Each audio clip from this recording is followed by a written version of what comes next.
warahmatullahi wabarakatuh. Selamat sore Bapak Ibu sahabat Eco Farming. Apa kabar semuanya Bapak Ibu? Semoga Bapak Ibu dimanapun berada dalam keadaan sehat walafiat. Amin. Ya, kembali lagi bersama kami di webinar Pupuk Eco Farming. Perkenalkan, saya adalah host pada hari ini, Suci Ramadanti dari PT Bandung Inovasi Organik. Saya merupakan sarjana pertanian dari Universitas Padjadjaran. Di sini saya akan mendampingi Bapak Haji Mamunir SP yang merupakan sarjana dari Institut Pertanian Bogor. Beliau telah berpengalaman di bidang penyuluh sekitar 15 tahun ya Pak. Ya, mungkin nanti kita akan mendengarkan bagaimana pengalaman-pengalaman dari beliau dan juga akan ada materi-materi yang disampaikan oleh Bapak Haji Mamunir. Ya, silakan Pak. Baik, bismillahirrahmanirrahim. Assalamualaikum warahmatullahi wabarakatuh. Bapak Ibu sekalian, para mitra PT BES, juga para petani Indonesia, khususnya sahabat Eco Farming yang setia ya, karena Eco Farming sudah melanglang buana kurang lebih sekitar 3 tahun beredar, yang dipasarkan khusus oleh PT BES dan diproduksi langsung oleh PT Bandung Inovasi Organik. Baik Bapak Ibu sekalian, mari kita mulai dengan mengucapkan Bismillahirrahmanirrahim. Kita akan membahas berkaitan dengan produk unggulan kita, produk dari PT BES ya, juga diproduksi oleh PT Bandung Inovasi Organik. Mungkin tidak asing lagi, yaitu produknya Eco Farming Original. Perlu saya sampaikan, di PT BES ini banyak produk-produk pertanian ya. Tapi kami akan membahas secara khusus berkaitan dengan Eco Farming yang original saja. Jadi mohon dimaklumi para mitra, seandainya bertanya nanti di akhir session, ya kita akan mengupas tuntas berkaitan dengan Eco Farming original saja.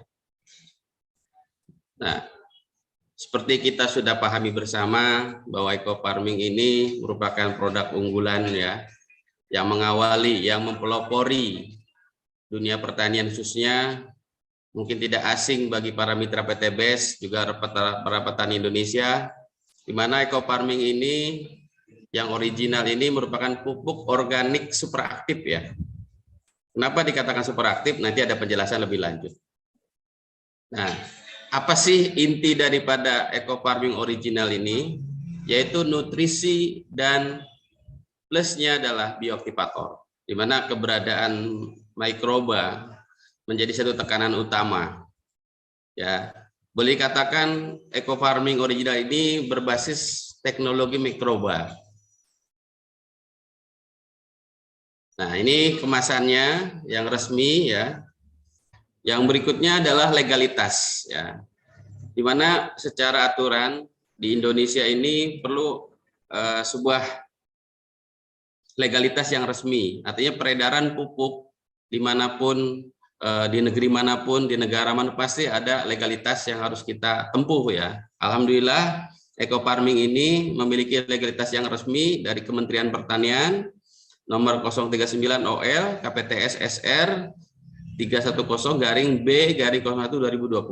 Jadi proses perizinan sudah lama, kurang lebih sekitar 2 tahun yang lalu ya, secara resmi. Dan tolong diperhatikan Bapak Ibu sekalian, ya. Jadi ini resmi, ada lambang Garuda, di sini ada keterangannya. Yang membutuhkan nanti misalnya Pak, saya butuh SK-nya, nanti bisa kita bantu di-share melalui grup ataupun melalui secara chat pribadi ya. Karena ini kita bukan main-main, karena pupuk ini harus legal, ya.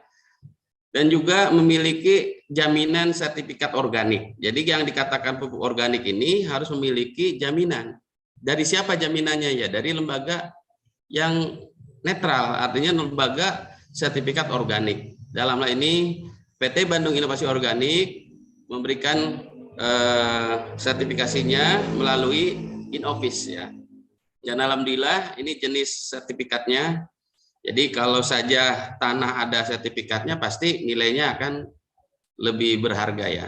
Begitupun pupuk organik, kalau tidak memiliki legal ini ya, mohon maaf, diragukan tentang keorganikannya. Baik, Bapak sekalian, yang berikutnya adalah bahwa eco farming ini memiliki nutrisi yang lengkap. Nah, hasil uji dari laboratorium Universitas Padjadjaran Bandung terkait dengan nutrisinya seperti ini. Ya, mungkin kalau perlu ini nanti bisa di-share. Nah, ini penting bagi para mitra petani yang masih penasaran. Apa sih kandungannya? Nah, ada di sini. Nah, memang hasil uji ini tidak ada secara langsung di kemasannya. Cuman kalau di kemasan itu hanya sebagian aja yang ditampilkan, mengingat mungkin kemasan terlalu kecil sehingga hanya beberapa poin pokoknya saja. Yang berikutnya juga kita tidak main-main berkaitan dengan teknologi mikroba yang ada dalam eco farming. Ya, merupakan hasil uji lab sama, yaitu di Farmasi ITB. Nah, mikrobanya apa saja yang ada dalam eco farming ini tertuang di dalam hasil uji tersebut. Ya, kurang lebih jumlah totalnya mikroba yang ada dalam eco farming itu sekitar 175 miliar. Bisa dibayangkan, produk sekecil ini memiliki mikroba yang sangat-sangat luar biasa banyak. Jadi intinya Bapak Ibu sekalian jangan ragu lagi bahwa eco farming ini memiliki dua fungsi, artinya bisa berfungsi sebagai pembenah lahan atau untuk perbaikan kesuburan tanah, juga eco farming bisa digunakan sebagai fungsi pupuk. Karena fungsi pupuk ini artinya posisi yang memang harus bisa diserap oleh tanaman langsung. Ya, berbeda dengan bahan. Kalau bahan itu pasti ada proses lanjutan sehingga akan terwujud sebuah nutrisi yang siap saji. Baik, selanjutnya adalah bahwa manfaat. Ya, nah ini bicara manfaat eco farming original. Yang pertama yang harus kita tahu ya, yaitu memperbaiki kualitas tanah. Nah, kualitas tanah ini mulai dari sifat fisik, sifat kimia, dan sifat biologi. Sifat fisik seperti apa? Sifat fisik ini bisa aja struktur, tekstur, keremahan, porositas. Nah, itu akan diperbaiki dengan adanya pupuk eco farming ini. Yang tadinya keras, tadi secara perlahan dia akan kembali gembur. Dan juga secara sifat kimia yang tadinya biasanya pH-nya rendah atau terlalu tinggi, nanti akan dinormalisasi. Walaupun prosesnya memang tidak sesingkat dari penggunaan dolomit maupun kapur pertanian. Setidaknya dengan eco farming ini akan menambahkan akselerasi proses fermentasi yang ada di alam. Karena selama ini yang namanya proses fermentasi efeknya adalah pH-nya akan turun, sehingga dengan dipercepat akan kembali normal. Dan sifat biologi, nah ini sifat biologi ini adanya fauna yang ada dalam tanah, juga mikroba-mikroba yang ada di tanah. Pada umumnya mikroba ini seringkali petani sendiri kadang-kadang menjadi masalah dirinya sendiri. Kenapa saya bilang menjadi masalah diri sendiri? Karena di situ banyaknya penggunaan pestisida kimia ataupun pupuk kimia yang sehingga bisa saja menjadikan mikroba yang dalam tanah itu nyaris punah, bahkan mungkin tidak ada. Yang fungsi berikutnya, eco farming ini mampu memaksimalkan imunitas tanaman. Apa hubungannya eco farming dengan imunitas tanaman? Kita pakai logika saja, bahwa dengan nutrisi yang lengkap, pasokan makanan yang cukup, dan memenuhi syarat dan ketentuan, sehingga daya tahan tubuh tanaman tentunya akan stabil atau normal. Berbeda dengan tanaman yang pasokan nutrisinya kurang, pasti imunitasnya akan lemah. Ya mungkin Bapak Ibu sekalian yang merasa petani, umumnya petani menggunakan unsur dasar NPK saja, sehingga unsur lainnya tidak terpenuhi, bisa aja imunitasnya bisa menurun atau mungkin tidak sehebat daripada kita memenuhi nutrisi secara lengkap. Yang kedua, dari maksimal ini kita bisa memaksimalkan potensi. Nah, potensi ini yang dimaksud adalah setiap tanaman memiliki karakter, memiliki daya tumbuh, memiliki hasil produksi yang sudah tercatat secara genetik. Nah, selama ini bisa aja potensi itu belum maksimal. Nah, mudah-mudahan dengan eco farming ini yang sudah dicoba, sudah dilakukan, bahkan saya sendiri sudah 3 tahun, alhamdulillah, produksi selalu stabil, artinya sesuai dengan jenis dan tanaman yang kita pupuk tersebut. Jadi tidak bisa disamakan antara tanaman satu dengan yang lain, itu potensinya akan berbeda. Dan yang terakhir, bahwa untuk memaksimalkan kualitas. Nah, ini berbicara kualitas, sebetulnya kuncinya ada di pertama, mungkin adanya unsur-unsur nutrisi mikro. Nah, kebetulan di ekofarming ini nutrisi mikronya sudah lengkap. Dan juga ada JPT di dalamnya. Fungsi manfaat yang ketiga, ya, dari poin manfaat ekofarming, dengan kita aplikasi ekofarming baik ke tanah maupun ke tanaman, itu efek positifnya masa pertumbuhan akan dipacu lebih cepat. Begitupun masa panen semakin singkat. Ini tidak jadi masalah. Justru bagi petani cepat panen itu menjadi satu harapan. Dan harapan berikutnya adalah hasil panennya dihargai dengan harga yang pantas ataupun layak sesuai dengan kualitasnya. Insya Allah dengan ekofarming ini kualitas produksi yang dihasilkan akan lebih baik dan memiliki harga daya tawar di penjualan akan lebih baik juga. Yang berikutnya, manfaat ekofarming bisa menghemat biaya. Nah, biaya di sini sudah jelas, sarana produksi. Mungkin para petani ya biasa menggunakan pupuk kimia atau pupuk anorganik yang bermacam-macam, sampai ada 5-6 merek. Nah, dengan menggunakan ekofarming ini cukup dengan satu merek, yaitu ekofarming original, itu sudah terpenuhi semuanya kebutuhan tanaman. Dan tidak menjadikan semacam pemupukan yang terlalu boros. Ya, itu bisa jadikan pemupukan yang berimbang. Yang dimaksud berimbang ini adalah kebutuhan nutrisi yang disiapkan ekofarming sudah diukur, itu akan memenuhi kebutuhan tanaman itu sendiri sesuai dengan unsur hara ataupun nutrisi yang dibutuhkan. Ya, hanya saja mungkin yang perlu diperhatikan jenis tanaman kebutuhannya berbeda. Nah, oleh karenanya nanti dalam tabel ya, tabel yang ada petunjuk dalam brosur itu biasanya untuk jenis tanaman ada kebutuhan-kebutuhan yang berbeda-beda, tanaman tahunan, tanaman musiman dan lain sebagainya. Intinya dengan ekofarming ini akan lebih hemat secara biaya produksinya. Yang berikutnya, ekofarming juga bisa digunakan untuk sebagai suplemen prebiotik, di mana ternak itu akan tumbuh sehat, bobot dagingnya lebih banyak dan lemaknya lebih sedikit. Dan juga kotorannya itu bisa dijadikan kompos ya, karena itu sudah melalui proses fermentasi dalam pencernaannya. Yang terakhir, bahwa manfaat ekofarming ini hasil panen baik itu dari tani, ternak, dan ikan akan lebih sehat. Dan efeknya tidak ada terhadap lingkungan. Artinya dengan menggunakan ekofarming ini jelas-jelas itu ramah lingkungan. Maka dari itu, kalau bicara organik pasti ada sesuatu yang positif, di mana lingkungan yang ada di sekitar tanaman akan lebih sehat dan tidak menjadikan masalah lagi untuk jangka panjang maupun jangka pendeknya. Baik, Bapak Ibu sekalian, untuk selanjutnya bagaimana mikroba yang ada di ekofarming ini bisa bekerja? Jadi di sini kita harus bisa melihat fungsi mikroba ya, baik itu mikroba positif bersifat bioaktivator maupun probiotiknya. Yaitu diantaranya ada bakteri penambat nitrogen, pelarut fosfat dan kalium, juga perombak bahan organik, termasuk juga ada JPT, dan juga ada bakteri probiotik. Sehingga yang didapat adalah perbaikan kesuburan tanah akan secara bertahap akan diperbaiki dan akan dipertahankan.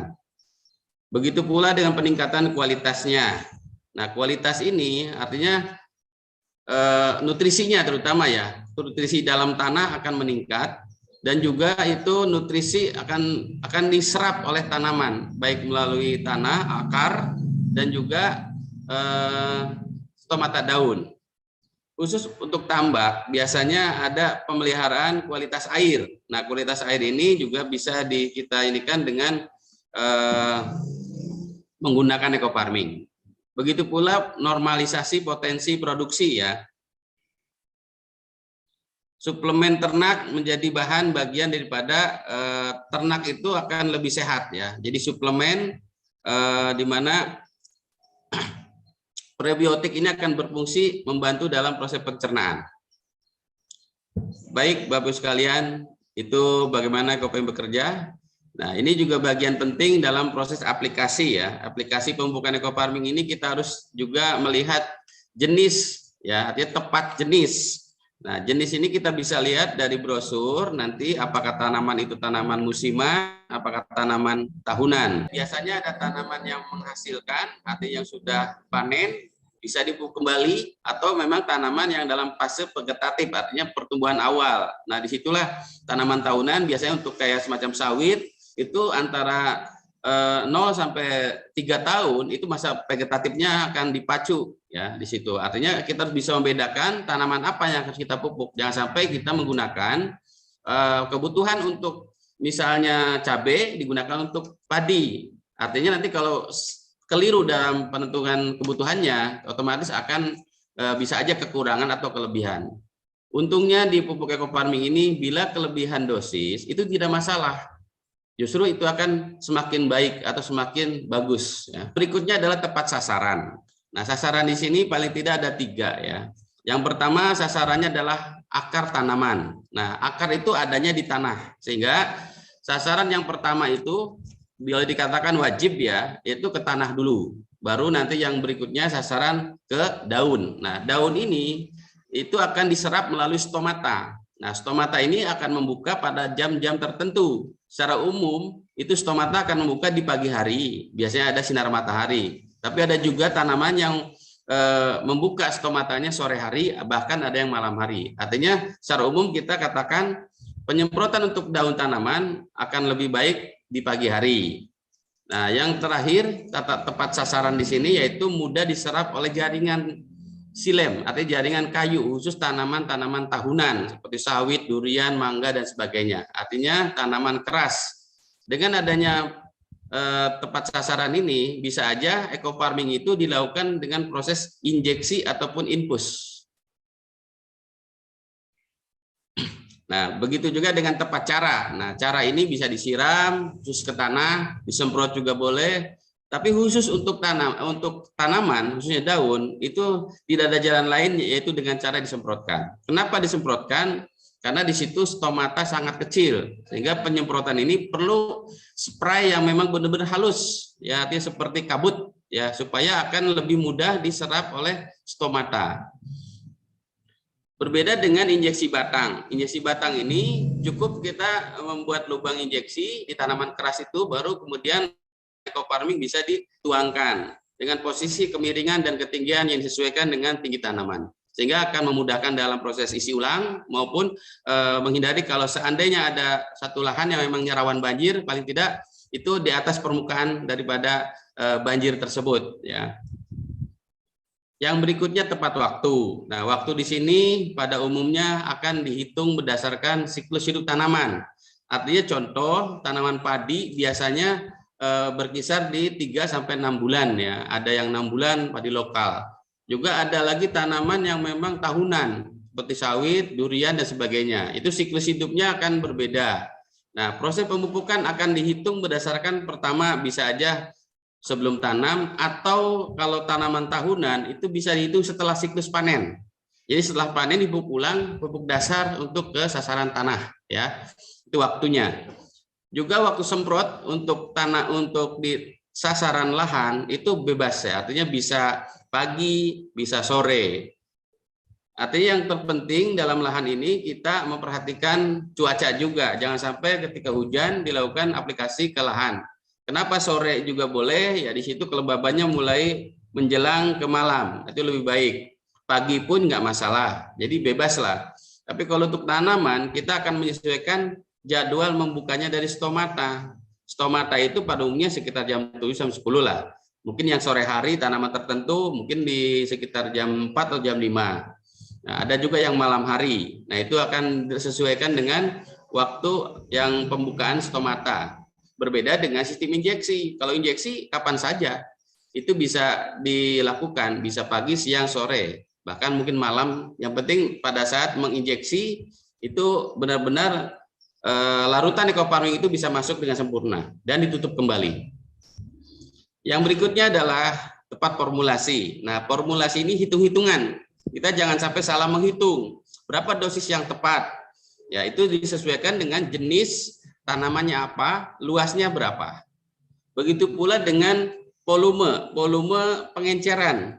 Pada umumnya biasanya menggunakan tangki semprot. Nah, tangki semprot kita akan menghitung berapa jumlah tangki dalam luasan tertentu atau juga berapa volume siram per satu pohon. Nah, ini yang nomor 3 ini adalah berdasarkan populasi tanaman. Contoh, kalau sawit jumlah misalnya 1 hektar 100 batang atau 120 bahkan bisa sampai 150. Nah, ini akan kita hitung berapa kebutuhan 1 hektar, kemudian nanti disesuaikan dengan jumlah tanamannya. Nah, ini prinsip pemupukan ini jangan sampai kita tidak memperhatikan mulai jenisnya, sasarannya, caranya, waktu, dan hitung-hitungan formulasinya. Baik, Bapak Ibu sekalian, kita lanjutkan.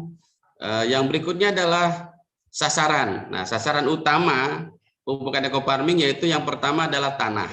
Ya. Jadi tanah ini sesuatu hal yang wajib karena apa, di sini tanah tepat rumah daripada tanaman, sehingga media tanam atau lahan atau tanah akan disempurnakan, artinya perbaikan struktur, tekstur maupun mikrobanya ditambah sehingga nutrisi yang ada dalam tanah akan semakin bertambah dan semakin banyak. Sehingga tanaman pada saat kita tanam, lahan sudah menyiapkan nutrisinya. Nah, hal ini menjadikan sebuah siklus nantinya. Siklus di mana mikroba akan bekerja aktif dalam tanah dan selalu memproduksi nutrisi-nutrisi yang tadinya belum terkelola atau belum terserap oleh tanaman, itu akan didaur ulang menjadi nutrisi kembali. Nah, yang sasaran kedua adalah tanaman. Prosesnya di mana penyerapan nutrisi itu yang pertama melalui akar, yang kedua melalui stomata, dan yang terakhir ya mungkin injeksi, yaitu dengan batang, ya, tapi dengan cara diinjeksi. Nah, secara umum adalah akar dan stomata. Nah, prinsip kerjanya adalah di mana akar itu akan menyerap pupuk atau nutrisi ini melalui akar serabut, terutama akar muda, bukan akar tua. Begitupun juga untuk proses penyerapan lewat daun itu akan sesuai dengan jadwal stomata itu membuka. Nah, secara intensif dan secara berkelanjutan. Jadi jangan hanya berhenti setelah pemupukan sudah. Jadi misalnya di dalam tabel itu cuma 60 hari atau 2 bulan atau 3 bulan. Nah, itu akan bisa dilanjutkan ke fase-fase selanjutannya. Bisa sebulan sekali ataupun bisa 2 minggu sekali. Nah, yang berikutnya Bapak-Ibu sekalian, nah karena memang ekofarming ini bisa dijadikan suplemen probiotik, khususnya ternak unggas ataupun ayam, ya, mulai dari ayam yang masih kecil yang disebut DOC, ya.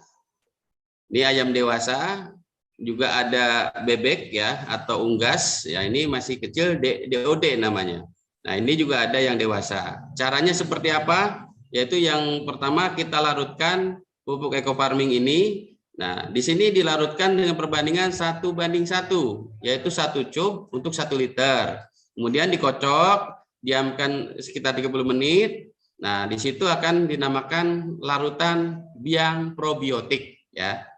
Nah, caranya aplikasinya yaitu untuk khusus yang masih kecil di bawah 1 minggu, baik itu anak ayam atau anak bebek atau anak burung, silakan gunakan dosis 3-5 cc per 1 liter air minum.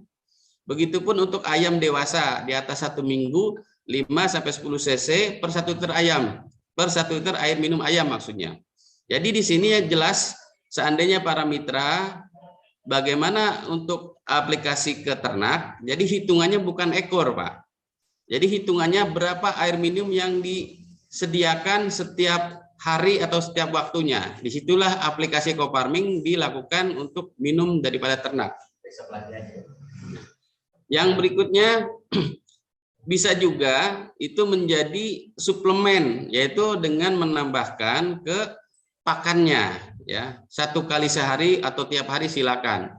Nah, pemberian ini minimal, ya, dalam hitungan misalnya 5 kilo pakan itu cukup dengan 10 mili, ataupun untuk yang masih kecil ya 3 mili atau 5 mili, kalau yang udah dewasa 5-10 mili per 1 liter. Nah, 1 liter ini bisa untuk diaduk dengan pakan sekitar 5 kilo. Nah, ini menjadi satu perubahan nanti ketika ayam itu akan terbiasa dengan minum menggunakan eco farming, juga pakannya juga mengandung laut eco farming, insya Allah pertumbuhannya akan lebih cepat. Pengalaman yang sudah dilakukan di lab PT Bio ini sudah dilakukan dengan ayam broiler, kira-kira usia 1 bulan, dengan menggunakan eco farming, bobotnya bisa mencapai 2 kilo. Nah, sementara yang tanpa menggunakan eco farming itu masih di kisaran 1,5 kilo.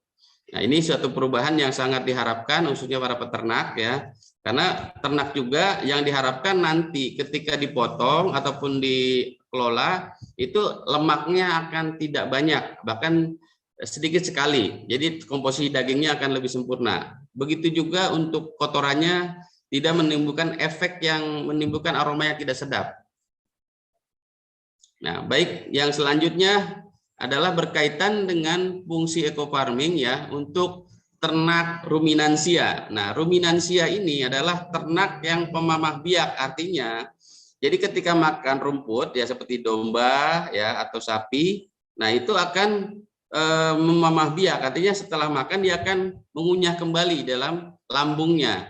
Nah, fungsi ini akan membantu proses perubahan di mana dari pakan yang dimakan akan dirubah menjadi energi, dan di situ juga dagingnya akan bertambah, juga kotorannya pun ada. Nah, di situ kotorannya akan lebih baik karena akan terurai dengan sempurna ya, sehingga tidak menimbulkan efek yang tidak sedap lah aromanya. Begitu juga dengan bobot daripada kambing atau sapi akan lebih cepat. Caranya sama ya seperti tadi diunggas, 1 cup eco farming dilarutkan dengan 1 liter air. Air di sini tentunya air yang steril ya, air yang sudah benar-benar tidak mengandung klorin atau kaporit dan lain sebagainya. Terus 1 liter ini nanti kita akan bisa terapkan yang pertama untuk campuran minum. Jadi 1 liter air minumnya itu sekitar 5-10 cc ya. 5 untuk domba yang bobotnya lebih kecil, kalau untuk sapi 10 cc.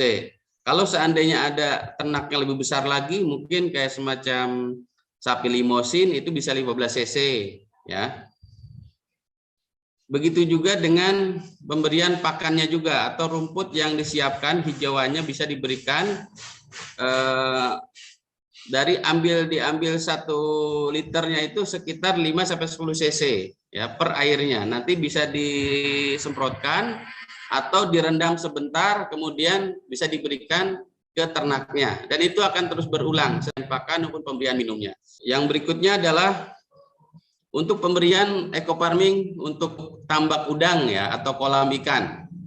Nah, ini caranya sama ya, jadi 1 cup eco farming dilarutkan dengan 1 liter air, tentunya air yang steril, diaduk merata, diamkan beberapa menit. Nah, khusus perlakuan awal yang perlu diperhatikan, yang pertama kalau ada kolam yang masih baru ya, itu cukup langsung diberikan ke lahannya ya, dengan catatan lahan dalam posisi tidak tergenangi air, artinya belum terisi air. Berapa dosisnya? Dosisnya itu 4-5 cup ya per hektar. Terus dibiarkan dulu, tidak langsung diisi air, kurang lebih 2-3 hari, yang sudah ya bisa sampai 1 minggu. Nah, itu khusus tambak yang masih baru.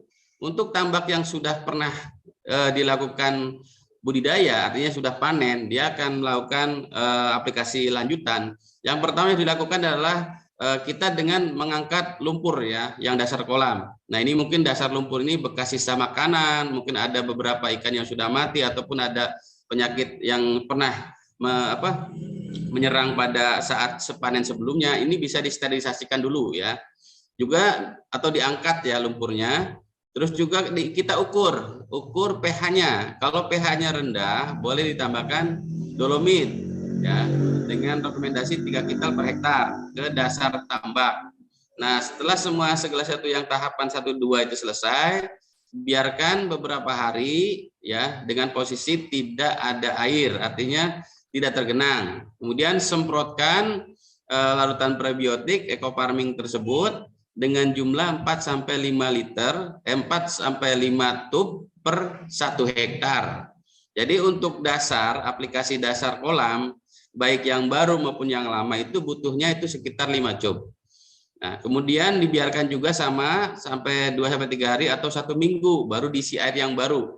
Nah, setelah diisi air baru juga dibiarkan 1 minggu supaya air itu bisa adaptasi dulu dengan lingkungan yang baru tersebut. Nah, untuk selanjutnya biasanya setelah 1 minggu air masuk, kemudian akan dibibit atau ditaburkan benihnya atau benurnya ya, baik ikan maupun udang. Nah, nanti setelah masuk bibit itu, biasanya air itu akan menjadi jernih dan juga di situ akan tumbuh di dasar kolam itu ada semacam plankton atau pakan ikan alami.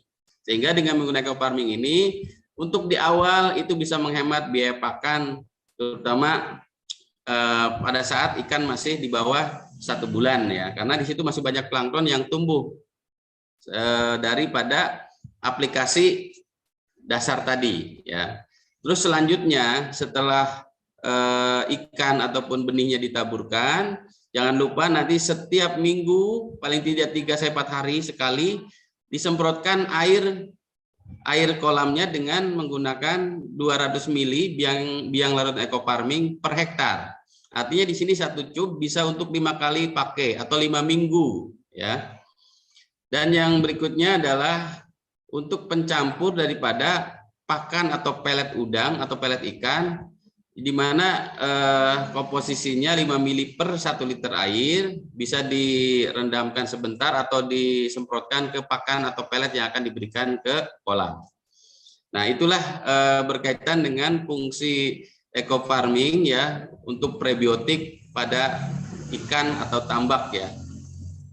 Nah, selanjutnya Bapak sekalian, brosur yang resmi ya seperti ini. Jadi jangan sampai nanti ada mitra ataupun ada beberapa petani menemukan brosur di luar ini berarti tidak resmi. Ya, tolong dibaca dulu. Di sini ada manfaatnya, ada rumus perbandingan seandainya lahan itu kurang dari 1 hektar itu bisa dibagi penggunaannya. Begitupun dengan jenis tanaman yang akan kita aplikasikan. Jadi intinya kalau kita menawarkan ke petani, ditanya dulu, Bapak mau nanam jenis tanaman apa? Disinilah kita akan lihat kebutuhannya berapa per hektar. Jadi ini kebutuhan berdasarkan jumlah luasan 1 hektar. Begitupun dengan cara aplikasi sudah jelas di sini, sudah disebutkan. Yang berikutnya, Bapak Ibu sekalian, para petani Indonesia, sahabat eco-farming, manfaat dan jenis pelarut daripada eco-farming. Kita sudah paham yang paling mendasar bahwa pelarut eco-farming itu mesti harus steril, aman dari bahan kimia, ya, juga tidak mengandung bakteri patogen. Nah, di antara pilihan air pelarut ini, silakan dari kami, dari perusahaan tidak mewajibkan harus yang tebu lah, harus dengan air kelapa lah, harus dengan air hujan, air sumur atau air biasa maupun air AC. Di sini daripada pilihan-pilihan air pelarut ini memiliki kandungan nutrisi ataupun memiliki keunggulan-keunggulan masing-masing. Bisa dibaca untuk air tebu ini mengandung nutrisi alami untuk mikroba. Nah, mikroba ini sebetulnya makanan utamanya itu adalah sesuatu yang manis ya. Nah, manis di sini air tebu jelas ini memiliki rasa manis yang alami. Jadi kalau kita ambil pilihan antara air tebu dengan molase, saya simpulkan lebih bagus air tebunya daripada molase. Terus yang kedua air kelapa. Air kelapa juga mengandung unsur hara, CPT dan mineral. Ini juga sangat bagus untuk menjadi pelarut. Air hujan juga bisa digunakan dengan catatan air hujan ini usahakan air hujan yang langsung dari langit itu ditampung. Nah, tunggu 10 menit setelah dari hujan pertama turun. Begitupun air biasa atau air sumur itu juga harus diperhatikan apakah steril atau tidak tercampur dengan zat kimia, mungkin air sabun atau mungkin kaporit dan sebagainya. Ini harus juga diperhatikan. Jangan sampai ada unsur kimia yang berbahaya masuk ke dalam air pelarut ini. Kenapa hal ini menjadi satu hal yang tidak boleh? Karena bakteri bisa give over nantinya atau bisa menjadi penghambat atau mematikan daripada kinerja mikrobat itu sendiri. Begitupun air AC ya, atau air es destilat, ini juga memiliki pH yang normal, ppm-nya netral. Silakan kalau mau digunakan pilihannya banyak. Dan kami menganjurkan sesuatu yang memang mudah, praktis, dan ekonomis. Silakan. Jadi kita nggak wajibkan di antara salah satu ini, silakan menjadi pilihan Bapak Ibu sekalian, para petani Indonesia. Yang berikutnya yang harus diperhatikan bagaimana cara menghitung dosis. Ya. Yang pertama adalah berdasarkan luas lahan. Jadi kalau luas lahan, kalau andainya jarak tanamnya itu kurang dari 2 meter, itu akan lebih baik kita menghitungnya berdasarkan luasan. Seperti contoh tanaman padi, sayuran, maupun juga beberapa tanaman yang memiliki jarak tanam yang cukup rapat. Nah, sehingga di situ kita harus bisa memperhatikan kalau seandainya lahan itu kurang dari 1 hektar, ya, itu harus dikonversi. Misalnya luasnya 3.000 meter, berarti 3.000 dibagi 10.000, berarti 0,3 hektar. Nah, disitulah ketentuan dasar. Sehingga untuk kebutuhannya nanti bisa dilihat dari brosur. Berapa untuk jenis tanaman, misalnya padi. Padi itu totalnya 10. Ketika luasnya cuma 3.000, berarti yang dibutuhkan cuma 3 cub. Ya. Begitupun akan dikalibrasi dengan tahapannya, mulai dari untuk sasaran tanah itu berapa persen, maupun untuk penyemprotan ke daun atau ke tanamannya itu berapa persen. Dibagi juga dengan berapa tahapan, apakah 3 kali atau 4 kali. Ya. Yang kedua, yaitu cara menghitung dengan menggunakan jumlah tanaman dalam luasan 1 hektar. Biasanya ini pada tanaman-tanaman yang memiliki jarak tanam yang lebih dari 2 meter. Seperti mungkin tanaman durian, tanaman mangga, sawit, tanaman-tanaman yang biasanya dengan tajuk yang lebih lebar biasanya. Nah, itu akan lebih efektif itu dengan menggunakan sistemnya itu menghitung jumlah per pohon. Misalkan ini yang sudah sering itu di sawit ya. Sawit misalnya dalam 1 hektar idealnya 100 batang, tapi terkadang ada juga yang menggunakan 120 batang ataupun 150 batang. Nah, cara menghitungnya berarti dalam 1 hektar itu berapa batang. Nah, setelah dihitung nanti dilihat berapa kebutuhannya per hektar, katakanlah 10. Itu dibagi menjadi 2 tahapan, tahap untuk tanah dan tahap untuk tanaman, baik disemprot maupun dengan injeksi batang atau penyiraman, ya silakan. Nah, caranya yang tadi misalnya jumlahnya 100 pohon ya, kita ambil contoh 100 pohon. Kebutuhan untuk dasar sawit itu biasanya 6 cub. 6 cub itu berarti 6 liter atau 6.000 mili. 6.000 mili ini kalau kita bagi 100 batang, berarti 1 batangnya adalah 60 mili ya. Atau kita ambil 120 batang misalnya, itu 50 mili. Ya. Itu paling mentok di 50 mili. Nah, kalau seandainya 150 bisa aja, cuman kita sudah melakukan beberapa uji coba, itu ukuran 50 mili itu paling tidak per batang ya, untuk sasaran ke lahan yang ada di sekitar pohonnya ya. Nah, nanti adapun cara prakteknya bisa disiramkan atau dibuat biopori. Nah, kalau biopori berarti yang tadi 50 mili atau 60 mili dibagi 4 kalau lubangnya ada 4. Begitu pula untuk sasaran batang, misalnya untuk sawit itu perlu ada injeksi. Nah, untuk injeksi batang ini kita butuhnya itu cuma 100 mili per 1 batang. Artinya 1 cub itu bisa untuk 100 pohon. Pengerjaannya ya jelas kita akan buatkan dulu lubang injeksinya dengan kemiringan 45 derajat supaya tidak tumpah ininya larutannya. Juga ketinggiannya paling tidak 1 meter supaya memudahkan untuk isi ulang. Artinya dengan menggunakan sistem injeksi ini cukup sekali membuat bor, dan kemudian lanjutannya kita cukup menuangkan larutan ekofarming tanpa fermentasi. Atau boleh dengan fermentasi tapi sudah benar-benar fermentasi sempurna. Ya, 1 batang 10 mili, ini susawit misalnya. Begitupun durian, begitupun juga dengan pohon-pohon lainnya yang memiliki jarak tanam lebih dari 2 meter. Baik Bapak Ibu sekalian, sahabat ekofarming, kita lanjutkan ke cara aplikasi sasaran media tanam. Nah, ini contohnya adalah bisa aja 4 tub ya untuk sasaran tanaman-tanaman selain padi dan tanaman keras itu 4. Nah, beda kalau padi 6 atau tanaman tahunan seperti tanaman keras itu 6 cub. Nah, 6 cub ini nanti kita larutkan dengan air yang steril silahkan bebas mau air hujan atau air sumur, air mineral, air kelapa, air tebu, silakan. Yang paling mudah dan praktis saja.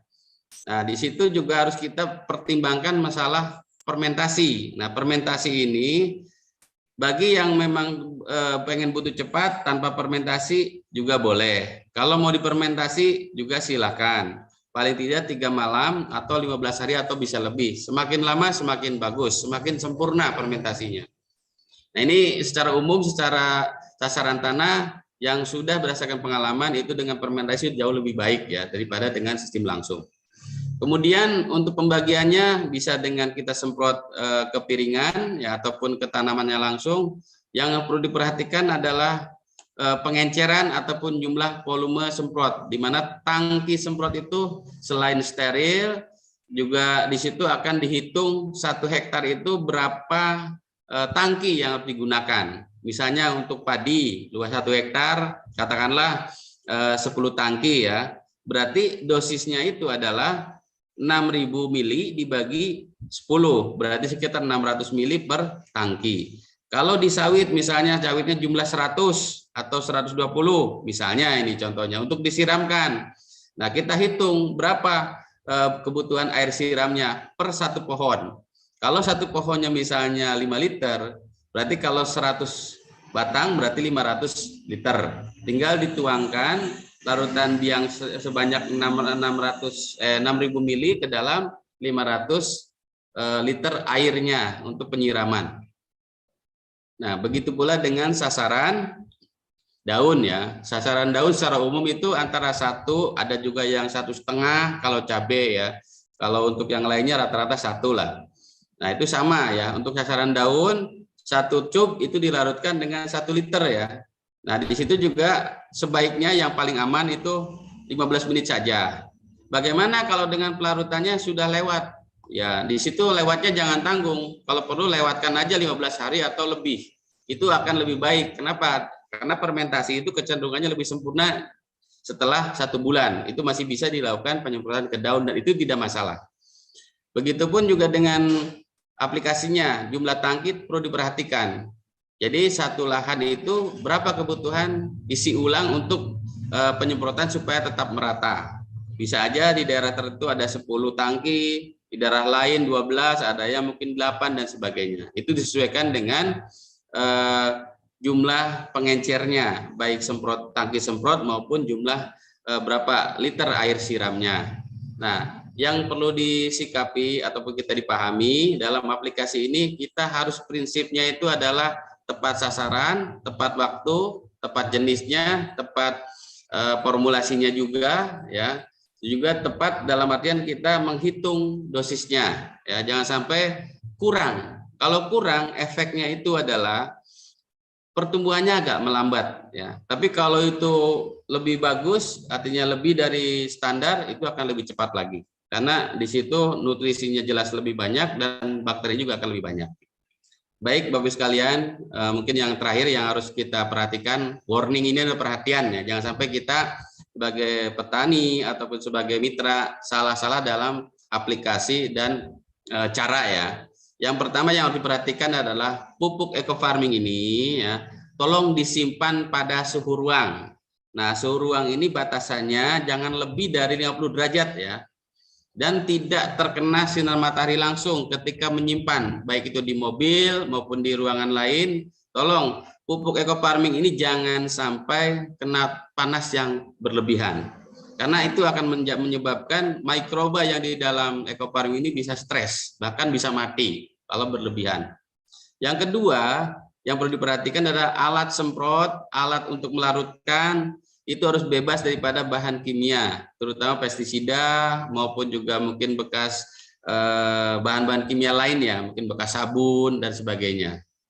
Juga dalam hal ini eco farming tidak bisa dilakukan bersamaan dengan pupuk kimia ataupun dengan pestisida kimia. Kenapa? Karena ini akan terjadi proses yang saling berkontraindikasi ya. Karena eco farming ini murni, selain organik juga ada makhluk hidup. Nah, makhluk hidup ini harus kita rawat dan tetap harus kita jaga. Jangan sampai punah lagi ataupun hilang lagi atau berkurang lagi. Terima kasih. Semoga bermanfaat. Salam petani cerdas, lahan subur, petani makmur. Itu saja yang bisa kami sajikan. Mudah-mudahan bermanfaat. Selanjutnya mungkin bisa diskusi. Terima kasih. Assalamualaikum warahmatullahi wabarakatuh.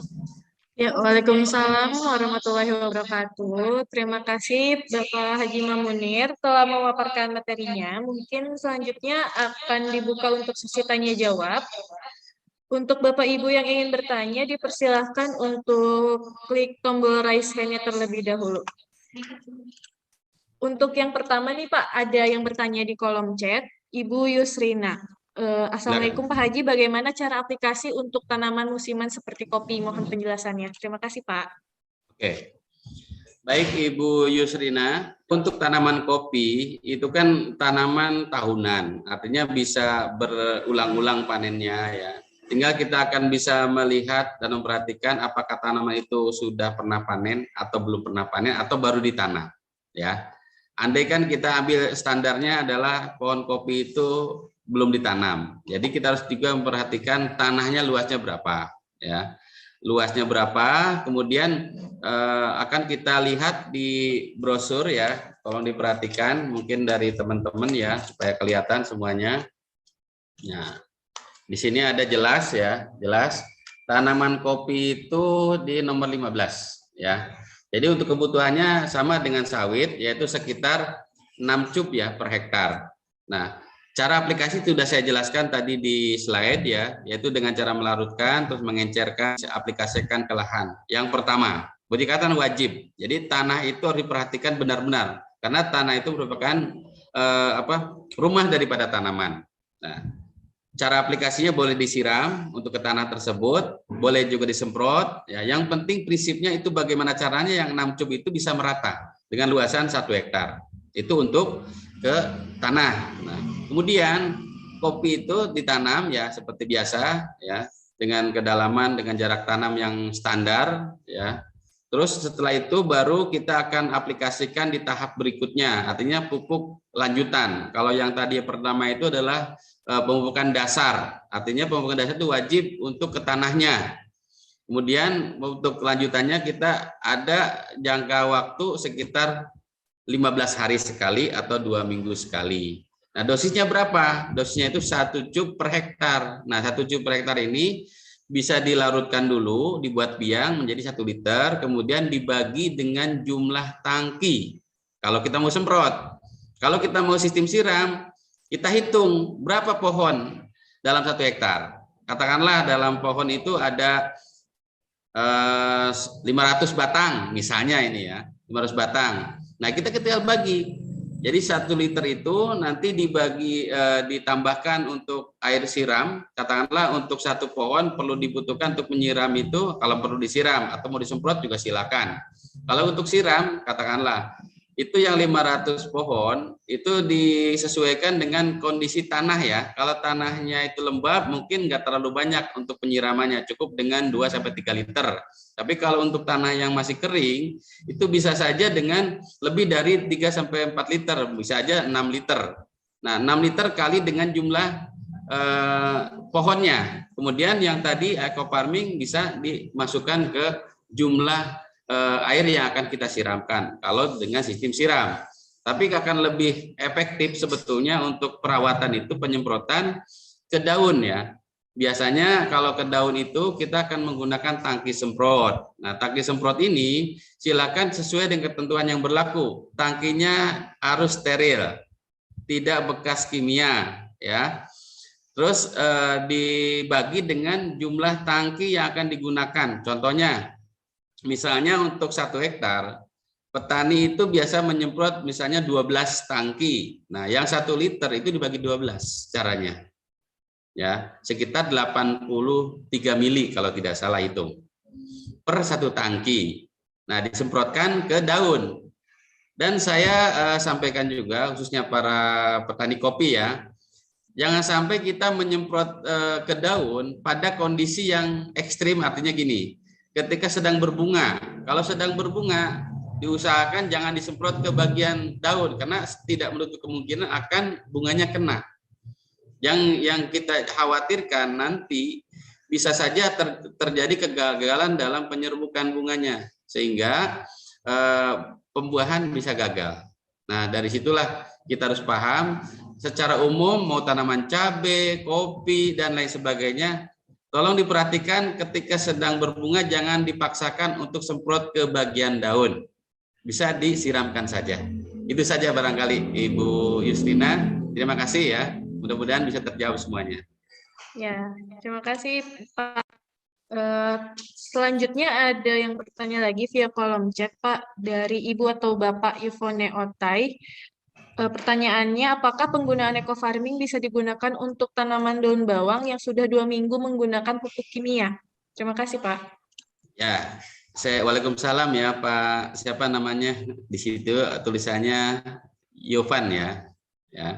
Jadi prinsipnya gini Pak, tanaman itu mau dipupuk kapan saja ya bisa. Artinya tinggal kita bicara efektivitas saja ya, efektivitas. Kalau misalnya dari awal itu jauh lebih baik ya, artinya dari mulai lahan terus juga tanaman juga disemprot ya, sesuai dengan di tabel petunjuk. Nah, ini permasalahannya yang ditanyakan Pak Yopan ini, bawang daunnya itu kan prinsipnya dia akan beranak pinak, ada masa vegetatifnya. Nah, saya yakin ukuran 2 minggu itu masih ada proses pertumbuhan daripada anakan maupun daunnya ya. Di sini yang ditanyakan sudah menggunakan pupuk kimia. Nah, jeda waktunya itu kurang lebih sekitar ya 5 hari lah atau maksimal 7 hari. Nah, itu baru diaplikasikan eco farming. Tidak masalah, Pak. Jadi eco farming juga bisa dikombinasikan dengan pupuk kimia dengan catatan ada jeda waktu. Akan jauh lebih baik lagi eco farming akan dikombinasikan dengan bahan organik ya, karena bakteri akan bekerja akan lebih maksimal lagi. Jadi jawabannya bisa, silakan dilanjutkan di minggu berikutnya ya.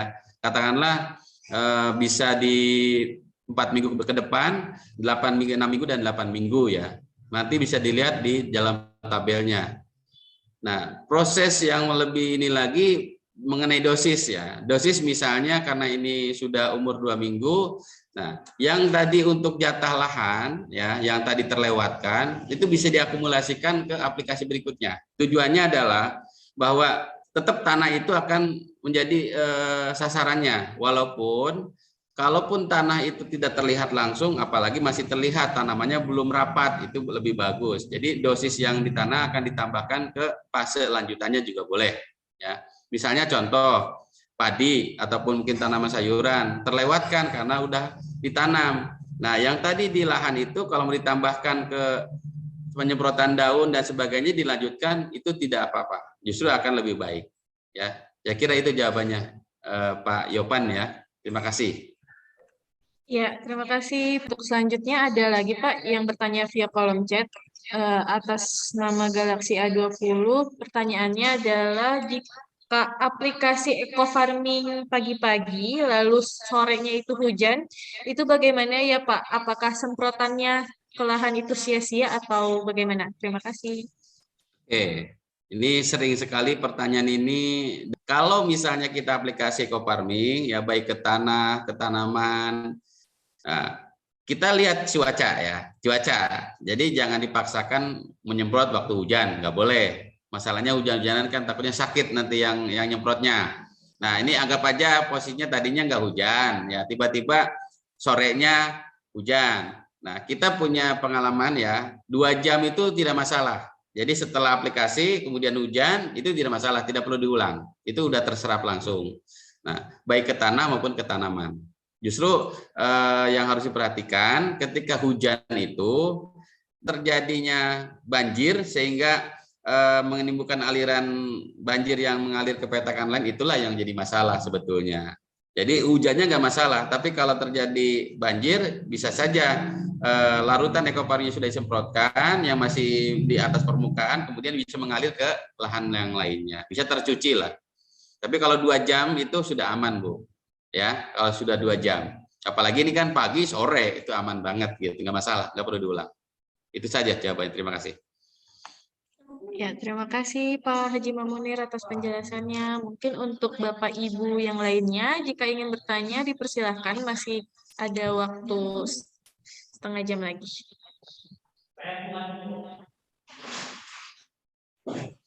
Yang mau bertanya langsung silakan raise hand dulu. Ya, saling sapa lebih baik, Pak. Ya, sambil mengenal dari mana, silakan. Mungkin Ibu maupun Bapak, silakan.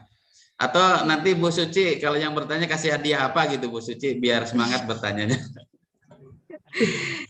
Ini Pak, kebetulan ada yang bertanya lagi Pak via kolom chat, Bapak Sugito. Oke, Pak Assalamualaikum, Sugito. bagaimana pengaplikasian untuk ternak ayam kampung dan ikan nila maupun gurame? Terima kasih. Tadi sudah saya sampaikan ya di slide ya. Pada prinsipnya ayam maupun ikan ya, khususnya ayam ya, biasanya dia makan itu pasti minum, Pak. Nah, begitupun burung maupun juga ada unggas yang lainnya. Jadi yang harus kita hitung itu adalah jumlah air minum yang disiapkan setiap harinya. Nanti kita bisa hitung berapa liter yang akan kita berikan untuk minumnya, Pak. Misalnya Bapak punya ayam kampung satu harinya 5 liter misalnya untuk minumnya, ya kan? Berarti Bapak melarutkannya itu 5 liter, ayamnya umur berapa dulu? Kalau ayam masih kecil cukup 3 cc. Jadi kalau 3 cc per liter kali misalnya 5 liter berarti sekitar 15 cc, Pak. Ya, 1 ember lah misalnya. Nah, itu diberikan untuk minumnya, Pak. Ya. Yang pertama, yang kedua, namanya ayam kampung biasanya dikasih juga makanan-makanan yang ada, ya kan? Bisa aja bekas nasi, bisa aja mungkin apa ya yang ada di sana. Bapak nanti bisa disemprotkan dulu pakai ekofarming. Nah, dosisnya sama dengan yang tadi Bapak bikin air minum. Ambillah beberapa liter nanti disemprotkan ke pakannya. Kalau perlu diaduk-aduk, Pak, supaya menyerap. Setelah itu baru diberikan ke pakan ayamnya. Nah, untuk ikan ya tahapannya ikannya ini sudah ditanam, artinya sudah ditebar benihnya atau belum?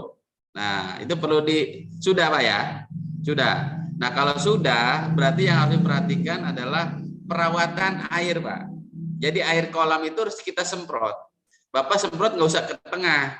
Ya, nanti repot kalau ke tengah nanti kan bisa berenang, Pak. Ya, cukup di pinggir dikocor aja di pinggir nanti menyatu ke tengah, Pak ya. Nah, dosisnya berapa? Itu 200 mili per 1 hektar, Pak. Berapa luasnya kolamnya? 15 meter. Kali berapa? 15 meter persegi, 5 kali 3 itu. Oh, kecil. Dikira saya berhektar-hektar, Pak. Udah, cuma di. Nah, kalau 15 kali 15 meter persegi ya, mungkin masih 0,0 sekian hektar ya, Pak ya. Ya hitungannya sekitar kita dihitung aja, Pak, 200 mili itu 1 hektar ya. Kalau itu mungkin sekian persennya lah. Anggap aja kalau kita hitung tinggal dikalikan 0,05 0,015. Paling sekitar ya kalau hitung berapa Bu Suci bisa dibantu, Bu. Jadi 0, yang 15 meter persegi dibagi 10.000, nah ketemunya berapa konversinya dikalikan dengan 200 mili. 0,3 mili ya, nggak sampai 1 mili, 0,3 mili aja. Nanti Bapak campurkan dengan ya mungkin berapa 1 liter juga boleh, mau 2 liter juga boleh, tinggal disemprot merata atau dikocorkan di keliling kolamnya, Pak. Iya, iya. Terus untuk tambahan pakannya, ya untuk pakannya juga bisa dicampurkan juga dengan ekofarming, Pak. Ya. Diaduk-aduk gitu. Saya kira cukup, Pak, jawabannya. Cukup. Terima kasih. Betul, diaduk-aduk gitu, Pak. Nanti baru diberikan ke ikan. Ya, sama-sama Pak Sugito. Terima kasih. Salam. Silakan yang lainnya, Ibu, Bapak. Biar bisa dialog, Ibu. Silakan. Iya. Saya ya, kan Bu. punya camit. Oh, bukan Ibu yang punya sapinya. Iya. Bukan. Calon mitra, boleh. Kira-kira berapa ekor, Bu? Itunya Jadi sapinya. Saya mau uji coba. Kemarin saya survei itu di kampung di atas itu ada 5 ekor. Oh, 5 ekor. Sapinya. Ya. Sebetulnya ini ekofarming juga bisa, Bu. Jadi ekofarming juga bisa digunakan ya. Nanti cara menghitungnya, Ibu tanyakan ke calon mitranya, itu untuk kebutuhan minumnya 5 sapi itu berapa liter? Ya, berapa liter? nanti penghitungannya untuk sapi itu rata-rata di Ya. 10 mili per 1 liter. Berarti kalau misalnya kebutuhan satu sapi itu 5 liter minumnya, kalau kali 5 Ya. 25 liter. 20 liter dikali dengan 10 berarti 200 mili. 250 mili per semua. Artinya 5 ekor Ya. sapi. Ya. Oke. Nah, itu untuk minumnya. Nah, selanjutnya biasanya 1 ekor sapi per 1 hari itu kebutuhan pakan dari rumput ya, Bu ya. Biasanya rumput ya. Pakai rumput Ya. atau pakai apa? Ada rumput. Pakannya. Saya lihat. Rumput ya. Ya. Nah, biasanya 1 ekor sapi itu bisa mencapai 3 karung, Bu. 1 ekor sapi. Nah, nanti pakan yang akan diberikan ke sapi itu bisa disemprotkan dengan larutan eco farming. Ya. Ya. Dosisnya sama. Jadi kalau misalnya untuk air kebutuhan untuk mengaduk-aduk pakannya katakanlah 15 liter ya, Bu ya, misalnya. Berarti 15. dosisnya ada 150 mili, Bu. Ya, kalau mau dicatat boleh. 150 mili apa untuk ya? 15 ya. Nanti setelah disemprotkan atau direndam sebentar, baru kemudian diberikan ke sapinya. Nah, Oke. cuman tambahan, Bu ya, tambahan aja nih di luar produk ya. Kalau mau pelihara sapi, domba, itu tolong usahakan kalau bisa rumputnya yang memiliki kandungan protein yang tinggi. Itu biasanya ada rumput gajah atau rumput odot, itu bisa untuk mempercepat proses penggemukannya. Biasanya sapi kan untuk dicari kan biar bobotnya lebih cepat tumbuhannya. Oh ya. Oke. Jelas-jelas sudah dicatat sama saya. Silakan, Bu, itu proteinnya sangat tinggi. Karena untuk kebutuhan daging yang bagus itu proteinnya yang bagus, Bu. Ya. Iya. Jadi diusahakan pakannya yang sehat, juga ada suplemennya dari eco farming ini, ya. Oh Paham? ya. Barangkali Oke, itu, Bu, paham. jawabannya ya. Cukup? Ya, terima kasih banyak, Pak, untuk Iya. memberikan masukan buat Iya. saya. Iya, Bu. Iya, sama-sama, Semoga sama-sama. sapinya Terima kasih, gemuk-gemuk. Ya. Sama-sama. Terima kasih Pak Iya. Munir atas penjelasannya. Selanjutnya Pak, ada pertanyaan yang mungkin hampir mirip dari pertanyaan sebelumnya dari Bapak atau Ibu Pamuji. Pertanyaannya, saya sudah aplikasi eco farming ke lahan sawit Namtub selang 2 minggu, kemudian turun hujan dan terjadi banjir selama lebih dari 3 hari. Apakah eco farming tersebut masih bermanfaat atau sudah terkikis dan harus aplikasi ulang, Pak? Terima kasih. Sebetulnya tadi saya bilang 2 jam itu udah menyerap, ya kan? Udah menyerap, nggak masalah. Sebetulnya untuk sawit, Bapak Ibu sekalian, yang lebih aman tuh injeksi sebetulnya. Terutama daerah-daerah yang rawan banjir. Jadi kalau injeksi itu langsung ke batang. Ya, kecuali ya kalau emang tadi terpaksa namanya banjir kan bisa aja terjadi kapan saja ya. Itu bisa dibuatkan parit ya. Parit di antara lorong-lorong antara sawit itu supaya nanti limpahan air hujan itu bisa masuk ke parit, Pak. Ya. Itu kemudian ya rata-rata petani itu nggak membuat parit sehingga aplikasi yang sudah dilakukan di sekitar pohon itu ya bisa aja terkikis ya. Tapi dalam ini kalau sudah lewat 2 jam tidak masalah. Apalagi ini 2 minggu ya kan, tidak masalah. Itu jawabannya, Bu. Ya, terima kasih Pak Haji atas jawabannya. Mungkin Bapak Ibu yang lain, jika ingin bertanya dipersilahkan karena kita masih ada waktu ya Bapak Ibu. Ya, ini masih ada waktu hampir 20 menit lah ya. Iya, betul. Ada yang raise hand, Pak, Bapak Fabil. Ya. Boleh. Pak Fabil, silakan di-unmute terlebih dahulu, Pak, mikrofonnya. Ya, silakan. Assalamualaikum warahmatullahi wabarakatuh. Waalaikumsalam warahmatullahi wabarakatuh. Ya, Pak, kenalkan saya Fabil dari Sumatera Selatan, Pak. Nah, Sumatera Selatan, Palembang, Pak. Iya, tapi pinggirannya, Pak. Bapak mau menanyakan farming berkaitan dengan tanaman apa, Pak, yang Bapak mau ditanam? Padi, Pak. Halo? Padi. Oh, Luasnya berapa, Pak? Luasnya berapa? 1 hektar, bahkan ada yang 1 hektar, Pak. hektar kebutuhan yang paling standar itu 10 cub, Pak. 10 cub itu terbagi 2 bagian, ya. Pertama untuk tanah 6 cub dan sisanya 4 cub itu nanti dilakukan pada saat umur 14, 28, 42 dan 56. Kalau 1 hektar. Kalau setengah hektar berarti itu untuk tanah itu 3 cub, Pak. Nanti untuk tahapan penyemprotan ke daun itu bisa setengah tub itu 4 kali. Jadi semuanya 5. Jelas ya? Dosis yang dibutuhkan untuk Pengaturan ke tangkinya. Iya. Oke. Jadi itu baru sisi kebutuhannya, Pak ya, kebutuhannya.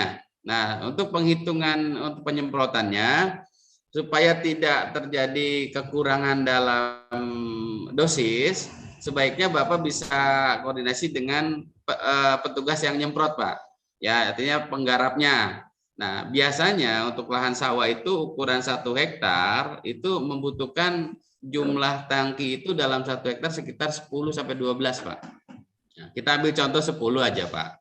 Jadi kalau 10 berarti untuk lahan yang tadi 1 hektar 6 cub kita larutkan menjadi 6 liter, Pak.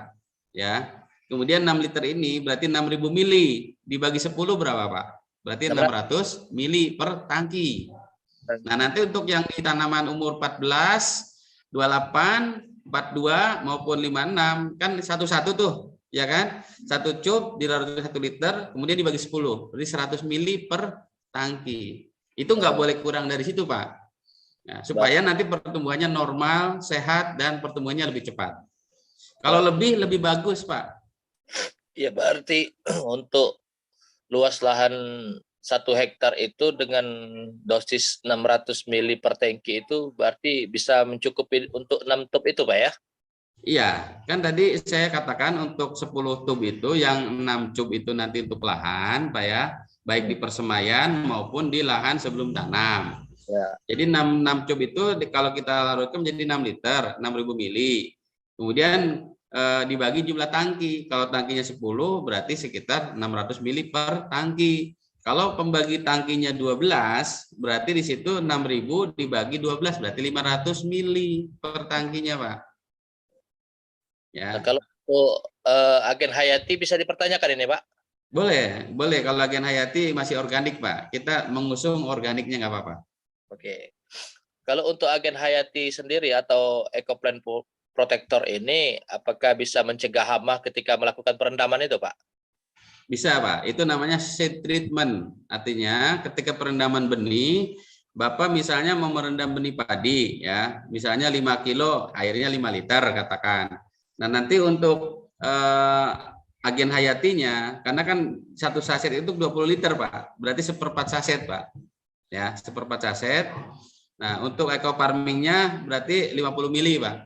Itu dengan catatan kalau eco farming itu dilarutkan pada saat awal ketika kita mau merendam benihnya, untuk agen hayati itu bisa dilakukan 6 jam sebelum benihnya diangkat.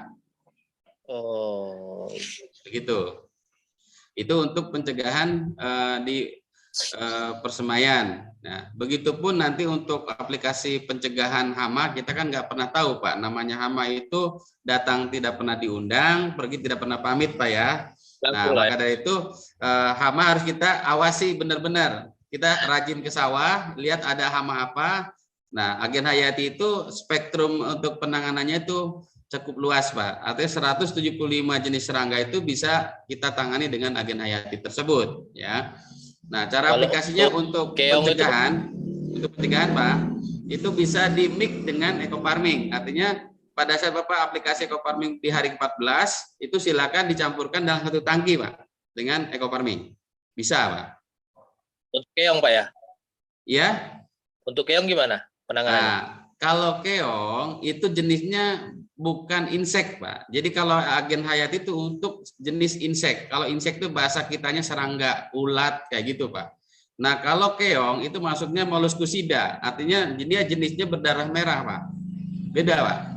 Penanganannya, Pak? Kalau untuk keong itu sebetulnya ada beberapa bahan pestisida nabati ya, misalnya bisa dari biji teh, atau juga dari daun sembung, atau daun akar tuba, atau daun akar patah tulang. Silakan nanti daun itu bisa Bapak buatkan ditumbuk ya atau dicacah, kemudian difermentasi sekitar 2 malam, kemudian bisa airnya disemprotkan ke lahan. Ya. Satu Dan yang pertanyaan. paling efektif ya Pak ya untuk menghindari keong khususnya di sawah, tolong diusahakan pada saat tanam jangan sampai lahan terendam. Karena umumnya petani itu biasanya pada saat tanam itu lahannya masih terendam air sehingga keong itu bisa berenang, bisa sampai makan, Pak. Itu salah satunya. Terus kedua, jadi selain airnya dibuat sedemikian rupa jangan ada air, juga kalau perlu pada saat air itu dari sawah lain atau dari saluran itu masuk ke sawah kita, dibuatkan kolam renang keong, Pak. Kolam renang keong itu maksudnya dibuat saluran yang agak dalam di pematang. Di situ kan nanti keong akan jatuh ke situ. Nah, kita bisa diambil ataupun kita bisa kasih makan. Jadi dengan sistem perangkap ya. Biasanya daun pisang ataupun daun pepaya. Silakan, Pak. Ini untuk menghindari. Terus yang kedua untuk keong ini serius nih Pak. Kalau keong ini ada beberapa tahapan soalnya. Nah, keong itu biasanya kalau bertelur di mana Pak? Di air apa di darat? Di darat. Ya, paling tidak biasanya ditempelkan di beberapa mungkin batang padi. Nah, kita bisa dengan memasang perangkap juga, bisa aja dari bambu yang ditanam di situ nanti akan nempel. Nah, telur keong itu kalau kita rendam kena air itu mati Pak, jadi nggak akan bisa menetas. Ini minimal antisipasi supaya anak keong nanti dia berkeliaran nantinya Pak. Ya, saya kira itu Pak. Atau dari keong itu ininya telurnya bisa kita ambil, kita bikin jus itu bisa semprotkan juga bisa mematikan untuk indukan daripada keong tersebut. Oh, bisa mematikan itu Pak ya? Iya. Saya kira itu cukup Pak ya. Iya, satu lagi. Iya. Satu lagi. Ayo boleh. Kemarin kan ada mitra saya Pak. Ya. Nah, jadi dia untuk tanaman jagung. Ya. Nah, kondisi tanaman jagungnya itu begitu mulai dari bisa dikatakan ketinggian 70 cm itu atau bahkan 90 cm itu kena penyakit yang namanya bule, Pak. Ya, bukan pale ya, bule ya. Iya, Pak. Bulenya nggak marah, Pak. Silakan. Gimana? Terus? Jadi kira-kira gimana cara penanganan yang khusus itu, Pak, untuk menangani bule ini, Pak? Dan dia berbuah itu ada lagi yang namanya penyakit mentek, Pak. Mentek. Itu Ya. di jagung juga, jagung. Mentek itu ciri-cirinya ya buahnya itu seperti es krim, Pak. Kecil-kecil. Kan kecil-kecil putih-putih, Pak. Jadi nggak bisa dipanen. Nah, dia nyerangnya itu di saat berbuah itu, Pak. Kira-kira gimana cara penanganannya, Pak? Ya, itu kan sebenarnya baik bule maupun tadi mentek ya. Itu kan penyebabnya diantaranya ada ulat, Pak. Ya kan? Nah, itu bisa ditangani dengan agen hayati, Pak. Agen hayati itu bisa untuk menangani ulat, serangga, dan pokoknya sejenis hama-hama insek, Pak. Itu silakan, bisa. Kalau seandainya sudah terkena, Pak, apakah bisa ditangani pakai agen hayati tadi, Pak? Iya. Silakan, karena agen hayati ini selain untuk pengendalian hama, juga bisa untuk penyakit, Pak. Penyakit jamur ya, yang disebabkan oleh jamur atau cendawan. Itu bisa berfungsi sebagai fungisida. Oh. Ya, yang penting bahwa produk organik baik di pestisida maupun pupuk kalau kita satukan nggak masalah, Pak. Ya, kita melangkah satu aplikasi tapi dua fungsi bisa dijalankan. Artinya bisa menambah nutrisi, juga bisa untuk menangani hama. Berbeda kalau menggunakan pestisida kimia. Itu kita jangan sampai disatukan. Nanti akan terjadi kontraindikasi sehingga eco farming jadi melemah. Karena bakterinya juga ikut mati, Pak. Ya. Cukup, Pak Pabil. Oke, terima kasih, Pak. Ya, sama-sama Pak Pabil. Pak, mohon maaf, ini ada nomor Bapak saya save, Pak ya. Ya, silakan. Ya, mungkin bisa koordinasi lewat offline lah, Pak, melalui Bapak. Ya, boleh. Di YouTube saya aja bisa, Pak. Ada di YouTube saya juga nanti. Ya, udah saya subscriber, Pak. Terima kasih. Izin menambahkan juga Pak Haji untuk Ya. perihal keong, memang betul keong tidak bisa mematikan apa ya? Mohon maaf, agen hayati memang tidak bisa mematikan keong. Ya. Tapi jika memakai agen hayati, kandungan yang ada di dalam agen hayati itu keong tidak suka, jadi mencegah untuk datangnya keong seperti itu Pak. Itu Ya, repelen penjelasan. ya, repelen. Ya, untuk rangkuman penjelasan mengenai keong sudah dikirimkan di grup Telegram Eco Farming ya Bapak Ibu. Semoga bermanfaat. Ya, Sudah. terima kasih Pak Fadil. Apakah ada yang ingin ditanyakan lagi Pak? Cukup, terima kasih. Assalamualaikum warahmatullahi wabarakatuh. Waalaikumsalam Waalaikumsalam warahmatullahi wabarakatuh.